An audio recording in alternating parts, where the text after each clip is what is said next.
Good morning everyone. Last class में हमने 10th class की साइंस का सिलेबस, साइंस का अर्थ और परिभाषा डिस्कस की थी। तो आज हम चलते हैं साइंस के फर्स्ट चैप्टर पे। फर्स्ट चैप्टर का नाम है रासायनिक अभिक्रिया, क्रियाएं एवं समीकरण, यानी कि केमिकल रिएक्शंस एंड इक्वेशंस। तो रासायनिक अभिक्रिया क्या होती हैं, इसको समझने के लिए हम दैनिक जीवन में होने वाली कुछ रासायनिक अभिक्रियाओं के उदाहरण ले लेते हैं। जैसे पहला उदाहरण है, गर्मियों में कमरे के ताप पर जब हम दूध को खुला छोड़ देते हैं तो दूध का दही में परिवर्तन हो जाता है। दूसरा उदाहरण है, लोहे की कील तवा को यदि हम बाहर किसी आर्द्र वायुमंडल में रख दें तो उसमें जंग लग जाती है। तीसरा उदाहरण है, भोजन को पकाने की प्रक्रिया। चौथा है, हमारे शरीर द्वारा भोजन को पचाना, कि जब हम हमारे शरीर द्वारा भोजन जो है हमारे शरीर के अंदर जाता है और भोजन जो है पाचन क्रिया के दौरान मुख गुहा से होते हुए ग्रसिका, वहाँ से आमाशय, उसके बाद यकृत और छोटी आंत और लास्ट में बड़ी आंत से होते हुए शरीर से बाहर निकल जाता है। तो इन सभी पाचन क्रिया के दौरान बहुत सारी रासायनिक अभिक्रिया हमारे शरीर के अंदर होती हैं। इसी प्रकार श्वसन है, जब हम ऑक्सीजन गैस को हमारे नॉस्ट्रल्स द्वारा अंदर लिया जाता है और कार्बन डाइऑक्साइड को बाहर छोड़ा जाता है। ये भी एक क्या है, रासायनिक अभिक्रिया है। उसके बाद नेक्स्ट एग्जाम्पल है प्रकाश संश्लेषण। हरे पौधों द्वारा भोजन बनाने की प्रक्रिया को ही प्रकाश संश्लेषण कहा जाता है। तो ये सब जो मैंने 6 उदाहरण दिए हैं, ये सभी जो हैं हमारे दैनिक जीवन में होने वाली कुछ रासायनिक अभिक्रियाओं के उदाहरण हैं। ये सभी क्या हैं, रासायनिक परिवर्तन हैं और इन रासायनिक परिवर्तनों को ही रासायनिक अभिक्रिया कहा जाता है। इसमें इम्पोर्टेंट चीज़ ये है कि रासायनिक परिवर्तन में एक महत्वपूर्ण गुण होता है कि एक नया पदार्थ बनता है। जैसे कि हम कह रहे हैं कि दूध का दही में परिवर्तन होना, तो दूध से क्या बनता है, दही बनता है, बट दही से दोबारा दूध नहीं बन सकता है। तो यह क्या है, एक रासायनिक परिवर्तन है। 9th क्लास में भी हमने पढ़ा है कि रासायनिक क्रिया के समय किसी एक तत्व का परमाणु दूसरे तत्व के परमाणु में नहीं बदलता है। न कोई परमाणु मिश्रण से बाहर जाता है और न ही बाहर से मिश्रण में आता है। वास्तव में किसी रासायनिक अभिक्रिया में परमाणुओं के आपसी आबंध के टूटने एवं जुड़ने से ही नए पदार्थों का निर्माण होता है। जब कोई रासायनिक परिवर्तन होता है तो हम यह कह सकते हैं कि एक रासायनिक अभिक्रिया हुई है, जो कि मैंने अभी डिस्कस किया था। अब हम रासायनिक अभिक्रिया की परिभाषा देखते हैं। वह परिवर्तन या वह घटना या वह अभिक्रिया जिसमें 2 या 2 से अधिक पदार्थ आपस में अंतःक्रिया या संयोग करके एक या एक से अधिक नए या भिन्न रासायनिक गुण वाले पदार्थों का निर्माण करते हैं, ऐसी अभिक्रिया रासायनिक अभिक्रिया कहलाती है। जैसे कि हाइड्रोजन गैस और ऑक्सीजन गैस के संयोग से पानी का निर्माण या जल का निर्माण होता है। और रासायनिक अभिक्रिया में एक इम्पॉर्टेंट कैरेक्टरिस्टिक्स क्या है, एक विशेष गुण क्या है कि जिस पदार्थ का निर्माण होगा उस पदार्थ के गुण अपने स्टार्टिंग के जो इनिशियल मटेरियल्स होते हैं, स्टार्टिंग के जो पदार्थ रहते हैं, इनसे भिन्न होते हैं। जैसे कि इस उदाहरण में हम देख सकते हैं कि पानी जो होता है जनरली किस काम आता है, आग बुझाने के, और जबकि जो हाइड्रोजन और ऑक्सीजन गैस हैं ये क्या हैं, ज्वलनशील गैसें हैं। इसी प्रकार से दूसरा उदाहरण है, दूध का दही में लैक्टोबैसिलस जीवाणु की उपस्थिति में परिवर्तन होना। अब हम देखते हैं कि रासायनिक अभिक्रिया के घटक कौन कौन से होते हैं। जनरली किसी भी रासायनिक अभिक्रिया में 2 मुख्य घटक होते हैं। पहला होता है अभिकारक। रासायनिक अभिक्रिया में भाग लेने वाले पदार्थों को अभिकारक या रिएक्टेंट कहा जाता है। जैसे कि अभी मैंने डिस्कस ये केमिकल रिएक्शन ली थी, रासायनिक अभिक्रिया ली थी कि हाइड्रोजन ऑक्सीजन के संयोग से पानी का बनना। तो इसमें हाइड्रोजन और ऑक्सीजन गैस रासायनिक अभिक्रिया में क्या कर रहे हैं, पार्टिसिपेट कर रहे हैं, भाग ले रहे हैं। तो इन दोनों भाग लेने वाले इन पदार्थों को क्या कहा जाएगा, अभिकारक, या ये दोनों क्या है, रिएक्टेंट है। सेकंड है उत्पाद। रासायनिक अभिक्रिया के फलस्वरूप उत्पन्न पदार्थों को उत्पाद या प्रोडक्ट कहते हैं। तो प्रोडक्ट कौन से हैं, जैसे हाइड्रोजन ऑक्सीजन के संयोग से अभी जो पानी का निर्माण हुआ था, तो रासायनिक अभिक्रिया के बाद जो है जो पदार्थ बन रहे हैं इसमें क्या बना है, पानी। तो ये जल जो है क्या है, इट इज अ प्रोडक्ट। इसे इस प्रकार से समझ सकते हैं कि कोई भी 2 पदार्थ हैं ए और बी ने संयोग किया और क्या बनाया, सी बनाया। तो ए और बी जो कि रासायनिक अभिक्रिया में भाग लेते हैं, इन्हें हम कहते हैं अभिकारक या रिएक्टेंट। और सी जो रासायनिक अभिक्रिया के बाद, रासायनिक अभिक्रिया के दौरान, रासायनिक अभिक्रिया के क्रिया के बाद जो बनता है उस पदार्थ को हम कहते हैं उत्पाद या फिर प्रोडक्ट, जो कि यहाँ पर क्या है, सी है। रासायनिक अभिक्रिया द्रव्यमान संरक्षण के नियम का पालन करती है। और ये द्रव्यमान संरक्षण का नियम क्या होता है? ये होता है कि किसी रासायनिक अभिक्रिया में ना तो द्रव्यमान नष्ट होता है ना ही बनता है, बल्कि इसमें क्या होता है, केवल पदार्थों का परिवर्तन होता है। अब रासायनिक अभिक्रिया का वास्तविक अर्थ है क्या? इनके अर्थ को समझने के लिए कि रासायनिक अभिक्रिया हुई है, नहीं हुई है तो उसको हम कैसे कंफर्म करेंगे? इसको हम किसी क्रियाकलाप से कंफर्म करते हैं। इसके लिए हम क्या करते हैं बच्चों, एक 2 सेंटीमीटर का लंबा मैग्नीशियम रिबन ले लेते हैं और इस रिबन को रेगमाल से रगड़ के साफ कर देते हैं। इसको साफ क्यों करेंगे? क्योंकि मैग्नीशियम को यदि हम जला रहे हैं ऑक्सीजन की उपस्थिति में, तो मैग्नीशियम को बिल्कुल साफ करना होता है। मैग्नीशियम का धूल या कोई मॉइस्चर होता है, उसको हम साफ करने के लिए इसको रेगमाल से रगड़ देते हैं। अब इसको साफ करके इसको चिमटे से पकड़ करके बर्नर में हम क्या करते हैं, इसको दहन कराते हैं। और उसके बाद जो दहन के बाद पदार्थ बनता है, पदार्थ क्या बनता है, यहाँ पे राख बनती है और उस राख को हम वॉश ग्लास में इकट्ठा कर लेते हैं। अब हम क्या देखते हैं, परीक्षण क्या है हमारा, हम ऑब्जर्वेशन ये करते हैं कि चमकदार श्वेत लौ के साथ में मैग्नीशियम रिबन का दहन होता है। और यह जो दहन के बाद जो बनता है श्वेत चूर्ण, वो कौन है? वो है मैग्नीशियम ऑक्साइड। यानी कि जो मैग्नीशियम धातु थी उसको जब हम लेते हैं और उसको बर्नर में हम जलाते हैं, किसकी उपस्थिति में? ऑक्सीजन की उपस्थिति में। जलना मतलब ऑक्सीजन की उपस्थिति में ही जलेगा। तो जल करके क्या बना रहा है वो? एक सफ़ेद राख, सफ़ेद चूर्ण। और वो पदार्थ क्या है जो बन रहा है? मैग्नीशियम ऑक्साइड, ये उत्पाद है। तो यह वायु में उपस्थित ऑक्सीजन और मैग्नीशियम के बीच होने वाली अभिक्रिया के कारण बनता है। अब किसी भी रासायनिक परिवर्तन को प्रदर्शित करने के लिए इस समीकरण का सहारा लेना पड़ता है और उसे हम कहते हैं रासायनिक समीकरण। तो अभी हमने कहा कि मैग्नीशियम धातु ली थी हमने और उसको ऑक्सीजन की उपस्थिति में जलाया जाता है और हमें क्या मिलती है? मैग्नीशियम ऑक्साइड की सफ़ेद राख। Mg+O2 = MgO।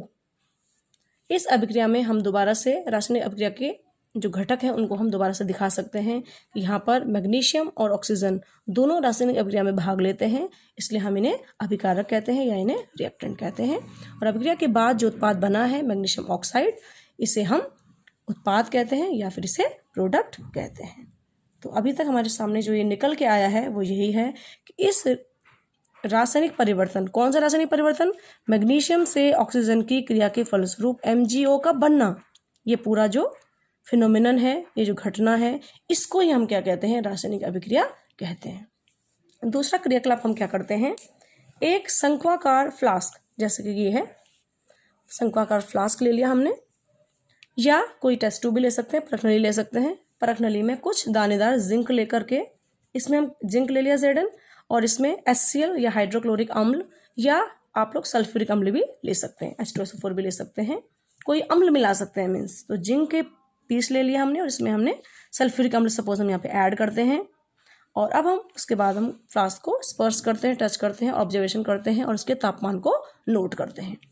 अब यहाँ पर क्या होता है, जिंक पर सल्फ्यूरिक एसिड की क्रिया से क्या बनता है? जिंक सल्फेट एक लवण बनता है और हाइड्रोजन गैस यहाँ से इवॉल्व होती है, बाहर निकलती है।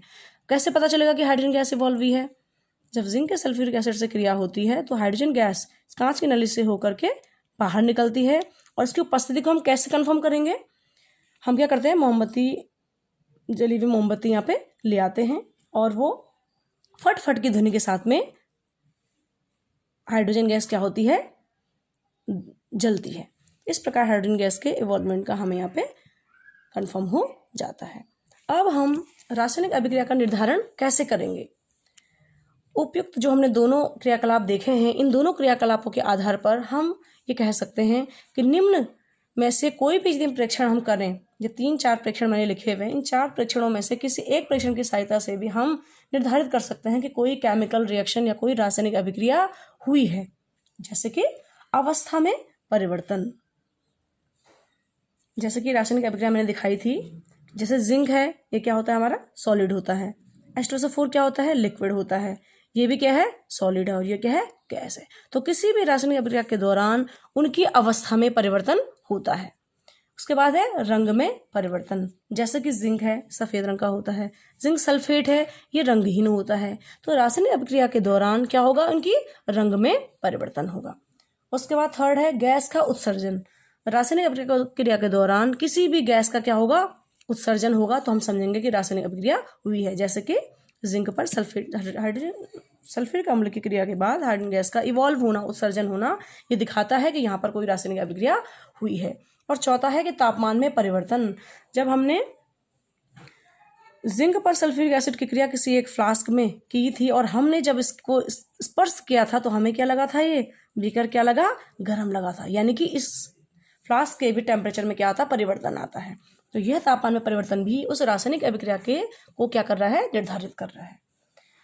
अब हम चलते हैं रासायनिक अभिक्रिया के प्रकार। कोई भी रासायनिक अभिक्रिया जो होती है वो 5 प्रकार की होती है। फर्स्ट है संयोजन अभिक्रिया, सेकंड है वियोजन अभिक्रिया, थर्ड है विस्थापन अभिक्रिया, फोर्थ है द्विविस्थापन अभिक्रिया, और फिफ्थ है उपचयन व अपचयन।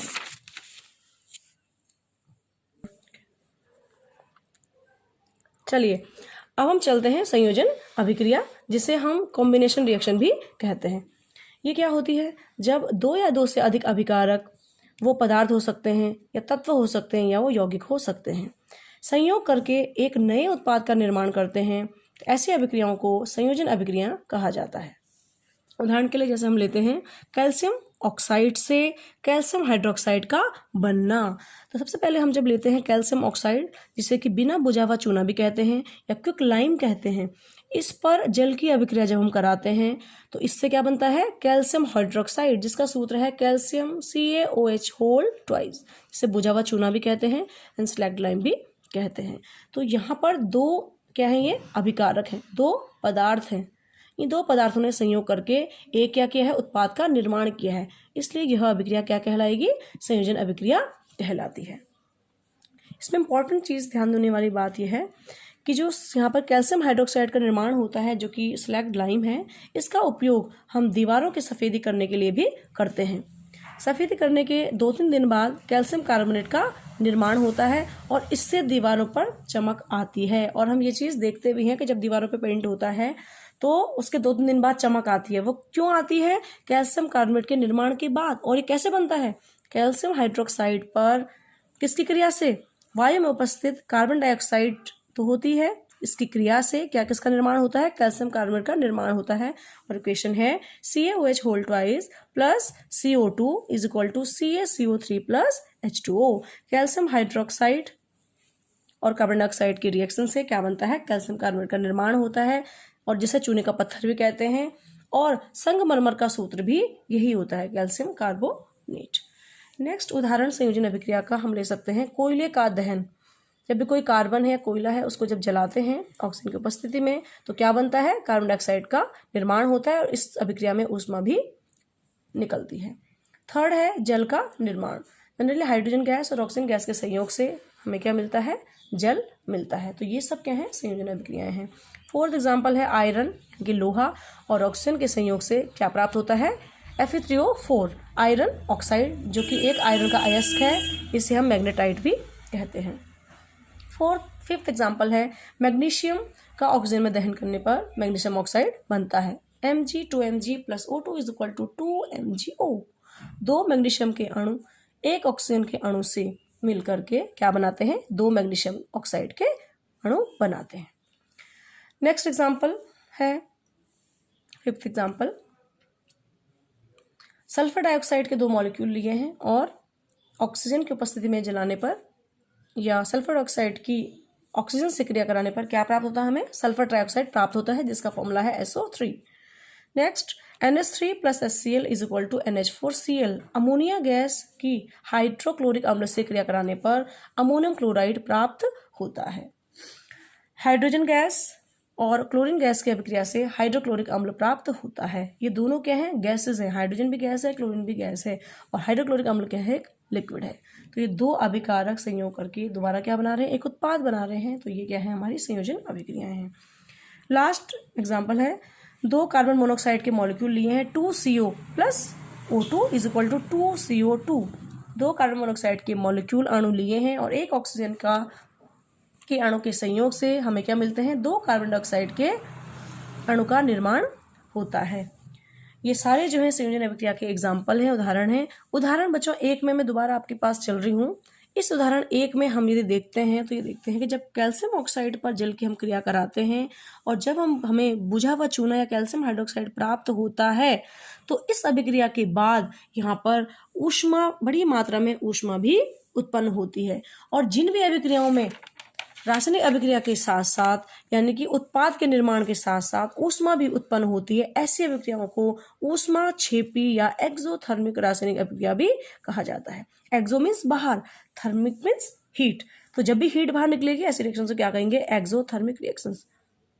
तो अधिकतर जो है संयोजन अभिक्रियाओं में रिएक्शंस के बाद क्या निकल रही है, ऊष्मा जहां जहां निकलेंगी, यहाँ निकलती है, इनको क्या बोलते हैं, एक्सोथर्मिक या ऊष्माक्षेपी रासायनिक अभिक्रिया कहा जाता है। ऊष्माक्षेपी रासायनिक अभिक्रियाओं के अन्य उदाहरण ये भी हैं, जैसे प्राकृतिक गैस का दहन। जैसे प्रकृति में मीथेन गैस होती है, कीचड़ में, गोबर में, तो मीथेन गैस के जनरली जलने से किसका निर्माण होता है, कार्बन डाइऑक्साइड और पानी, और साथ में देखो क्या निकल रही है, ऊष्मा। अनदर एग्जाम्पल है श्वसन। जनरली हम लोग जब जो सांस लेते हैं तो सांस लेने के बाद जो ऑक्सीजन है उसका यूज़ क्या है, देखिए जनरली हमें जीवित रहने के लिए किसकी जरूरत पड़ती है, ऊर्जा की आवश्यकता होती है। और ये ऊर्जा हमें कहाँ से मिलती है, भोजन से मिलती है। तो पाचन क्रिया के समय जो खाद्य पदार्थ होता है छोटे छोटे टुकड़ों में टूट जाता है, सभी को पता है एंजाइम्स की उपस्थिति में। जैसे चावल है, वो चावल क्या है, कार्बोहाइड्रेट है, और कार्बोहाइड्रेट जैसे विघटित होकर के ग्लूकोज में बदल जाता है, और ग्लूकोज क्या है, एक मोनोसैकेराइड है। इससे छोटी यूनिट कोई भी कार्बोहाइड्रेट की नहीं है। तो ये ग्लूकोज में जब कार्बोहाइड्रेट टूट जाता है, ये हमारे शरीर की कोशिकाओं में उपस्थित ऑक्सीजन गैस से मिलकर क्या उत्पन्न करती है, ऊर्जा देती है। तो ये खाना है जो हमारे शरीर के अंदर है, और ये ऑक्सीजन गैस जब हमारे शरीर में इंटर करती है तो हमारे शरीर में उपस्थित जो ये भोजन है, ग्लूकोज, इसका ऑक्सीकरण होकर के तब क्या मिलती है, हमें ऊर्जा मिलती है, जिस ऊर्जा का प्रयोग हम शरीर में किसके लिए करते हैं, अलग अलग कार्यों के लिए करते हैं। तो इसलिए कहा जाता है कि हमें संतुलित भोजन करना चाहिए, अच्छा भोजन खाना चाहिए। जब हम भोजन खाएंगे तभी हमें क्या मिलेगी, ऊर्जा मिलेगी। और इसके बाद हमें और क्या मिलता है, कार्बन डाइऑक्साइड भी निकलती है यहाँ से, और पानी भी निकलता है। इसके एक बार रासायनिक समीकरण को दोबारा से मैं पढ़ लेती हूँ। C6H12O6 plus 6O2 plus 6H2O is equal to 6CO2 plus 12H2O plus ऊर्जा। और लास्ट एग्जाम्पल है साग सब्जियों का विघटित होकर कंपोस्ट बनना। जैसे जो वनस्पतियां होती हैं वो टूट करके क्या बनाती हैं, खाद बनाती हैं। तो इसके दौरान भी क्या होती है, बड़ी मात्रा में ऊर्जा बाहर निकलती है। तो इन अभिक्रियाओं को, जिन अभिक्रियाओं में उत्पाद के निर्माण के साथ साथ ऊष्मा या ऊर्जा भी निकलती है, उन्हें क्या कहते हैं, एक्सोथर्मिक या ऊष्माक्षेपी रासायनिक अभिक्रिया कहते हैं। नेक्स्ट है वियोजन अभिक्रिया। वियोजन अभिक्रिया को हम डिकम्पोजिशन रिएक्शन भी कहते हैं। वियोजन शब्द का अर्थ है टूटना या अलग होना।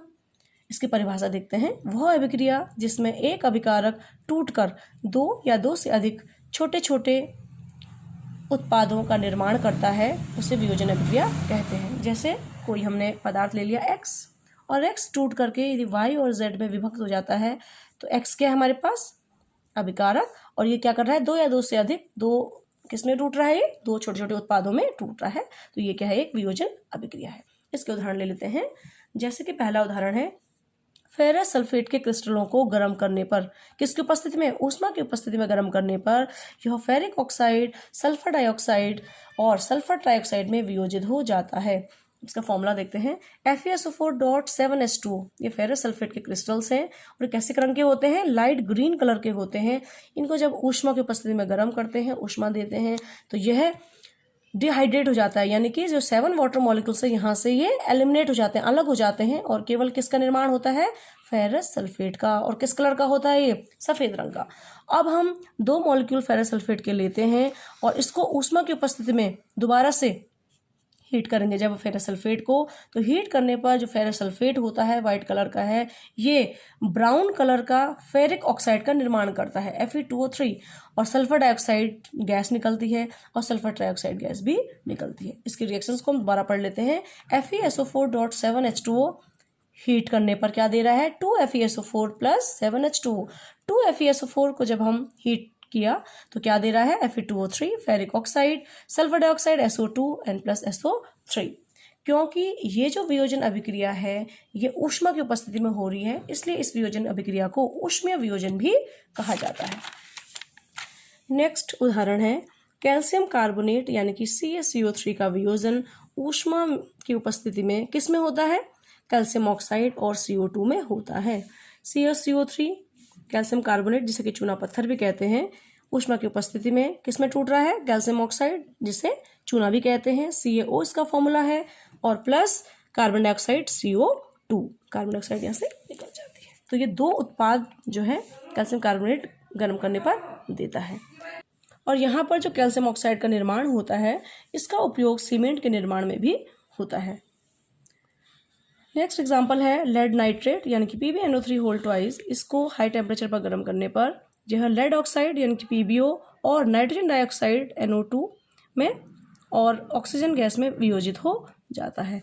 कैसे पता चलेगा हमें कि गैसें निकल रही है, जब लेड नाइट्रेट को हम हीट करते हैं तो भूरे रंग का धुआं निकलता है, और ये जो धुआं होता है ये नाइट्रोजन डाइऑक्साइड वाली गैस होती है, NO2 गैस होती है। नेक्स्ट एग्जांपल है पानी के मॉलिक्यूल को जल के मॉलिक्यूल को विद्युत अपघटन करने पर यह हाइड्रोजन गैस और ऑक्सीजन गैस में वियोजित हो जाता है। तो क्योंकि यह वियोजन जो है विद्युत की उपस्थिति में हो रहा है इसलिए इस वियोजन को वैद्युत वियोजन भी कहते हैं। नेक्स्ट एग्जांपल है सिल्वर क्लोराइड यानी कि AgCl जो कि सफ़ेद कलर का होता है। इसको सूर्य के प्रकाश की उपस्थिति में यह सिल्वर और क्लोरीन में वियोजित हो जाता है। जो सिल्वर जो बाद में हमें मिलता है धूसर रंग का होता है और क्लोरीन क्या होती है, गैस होती है। इसी प्रकार सिल्वर ब्रोमाइड के दो मॉलिक्यूल लेते हैं, सूर्य के प्रकाश की उपस्थिति में यह सिल्वर और ब्रोमीन गैस में वियोजित हो जाता है। और इस रिएक्शंस की एक बहुत इंपॉर्टेंट एप्लीकेशन है कि सिल्वर ब्रोमाइड का उपयोग जो है ब्लैक एंड वाइट यानी कि श्याम श्वेत फोटोग्राफी में भी किया जाता है। नेक्स्ट, क्योंकि ये जो वियोजन अभी मैंने डिस्कस किया था यह वियोजन सूर्य के प्रकाश की उपस्थिति में हुआ था, इसलिए इस वियोजन को प्रकाशीय वियोजन भी कहा जाता है। वियोजन अभिक्रिया में अभिकारकों को तोड़ने के लिए ऊष्मा, प्रकाश या विद्युत ऊर्जा की आवश्यकता होती है, इसलिए इन रिएक्शंस को इन अभिक्रियाओं में ऊर्जा एब्जॉर्ब होती है, अवशोषित होती है, अतः इन अभिक्रियाओं को ऊष्माशोषी या एंडोथर्मिक रिएक्शंस भी कहते हैं। नेक्स्ट रिएक्शन है विस्थापन अभिक्रिया या डिस्प्लेसमेंट रिएक्शंस। वह अभिक्रिया जिसमें एक तत्व, कैसा तत्व होना चाहिए, अधिक क्रियाशील। तो जिसमें अधिक क्रियाशील तत्व कम क्रियाशील तत्व को उसके यौगिक से विस्थापित कर देता है तो वह अभिक्रिया विस्थापन अभिक्रिया कहलाती है। इसके लिए हम एक क्रियाकलाप करते हैं। दो बीकर ले लेते हैं जैसे आपको दिख रहे हैं। पहले बीकर में कॉपर सल्फेट ले लेते हैं और दूसरे बीकर में जिंक सल्फेट यानी कि ZnSO4 ले लेते हैं। पहले में CuSO4। दोनों बीकर में हम लोहे की कील डाल देते हैं जैसा कि आपको चित्र में दिख रहा है, और दोनों बीकरों को थोड़े टाइम के लिए हम स्थिर करने रख देते हैं। कुछ समय बाद अब हम ऑब्जर्वेशन करते हैं तो हम क्या देखते हैं कि पहले बीकर में जो हमने कील डाली थी, लोहे की कील कैसी हो जाती है, भूरी हो जाती है। तो ये भूरी क्यों होती है, ये रिएक्शंस देखिए। Fe plus CuSO4 is equal to FeSO4 plus Cu। Iron जो लोहे की कील हमने किस में डाली, कॉपर सल्फेट में। तो जो आयरन था इसने क्या किया, कॉपर सल्फेट से कॉपर को क्या कर दिया, विस्थापित कर दिया और खुद वहां पे चला गया। तो क्या हो गया, यहाँ पे फेरस सल्फेट बन जाता है। ठीक है, यानी कि जो आयरन है वो क्या है, कॉपर से अधिक सक्रिय है, तभी तो आयरन क्या कर रहा है, कॉपर सल्फेट को उसके सल्फेट से विस्थापित कर दे रहा है और कॉपर यहाँ पे अलग हो गया। ठीक है, यानी कि आप ये भी कह सकते हैं कि कॉपर पे क्या बन गई, आयरन की, कॉपर अलग हो गया और यहाँ पे आयरन आ गया। और नेक्स्ट हमने जिंक सल्फेट में जब हमने लोहे की कील डाली थी तो लोहे की कील पर कोई असर नहीं हुआ, यानी कि ये रिएक्शन ये है कि Fe + ZnSO4 but no reaction, यानी कि आयरन जो है जिंक से क्या है, कम सक्रिय है। इसको हम ऐसे भी कर सकते हैं। पहला जो रिएक्शंस थी उसमें हमने देखा था कि आयरन जो है कॉपर सल्फेट से कॉपर को स्थापित कर रहा है, यानी कि आयरन जो है कॉपर से अधिक सक्रिय है। और दूसरे बिगर में हमने क्या देखा कि लोहे के रंग में कोई परिवर्तन नहीं हो रहा है, यानी कि क्या है, लोहा क्या है, जिंक से कम सक्रिय है, यानी कि जिंक लोहा से अधिक सक्रिय है। तो इन दोनों की यदि हम कंपैरेटिव तुलना करें तो हम ये कह सकते हैं कि जिंक जो है लोहे से अधिक सक्रिय है और लोहा क्या है, कॉपर से अधिक सक्रिय है, यानी कि zinc is more active than Fe is more active than C, है ना। सबसे ज़्यादा इन तीनों में से कौन रिएक्टिव तत्व है, सक्रियता किसकी ज़्यादा है, जिंक की, उसके बाद लोहे की और उसके बाद कॉपर की। अन्य उदाहरण हम देख लेते हैं। Zinc + CuSO4 = zinc sulphate + Cu। Zinc की कॉपर सल्फेट से क्रिया कराने पर जिंक सल्फेट बनता है और कॉपर बनता है, यानी कि जिंक जो है कॉपर से अधिक सक्रिय है, जिंक कॉपर से अधिक सक्रिय है। नेक्स्ट उदाहरण में lead Pb + CuCl2 = PbCl2 + Cu, यानी कि लेड की क्यूप्रिक क्लोराइड से क्रिया कराने पर यहाँ पे लेड क्लोराइड बनता है। तो इसका मतलब ये है कि लेड जो है कॉपर से अधिक सक्रिय है, लेड जो है कॉपर से अधिक सक्रिय है। तो अभी तक हमने जो रिएक्शंस जो लिखी हैं इनके आधार पर हम निष्कर्ष निकाल सकते हैं कि जिंक और जो लेड है दोनों क्या है, कॉपर की अपेक्षा क्या है, अधिक क्रियाशील तत्व हैं। तभी तो जिंक और कॉपर जो हैं दोनों को उनके सल्फेट और क्लोराइड से क्या कर दे रहे हैं, विस्थापित कर दे रहे हैं ना। इसीलिए क्या है, जिंक और जो लेड है वो कॉपर से अधिक क्या है, क्रियाशील है। तो आज के लिए इतना ही बच्चों। तो नेक्स्ट क्लास में हम द्विविस्थापन अभिक्रिया जो नेक्स्ट रिएक्शन है, अपचयन उपचयन अभिक्रिया और फर्स्ट चैप्टर का जो रेस्ट पोर्शन रह गया है उस पर हम डिस्कस करेंगे। Thank you.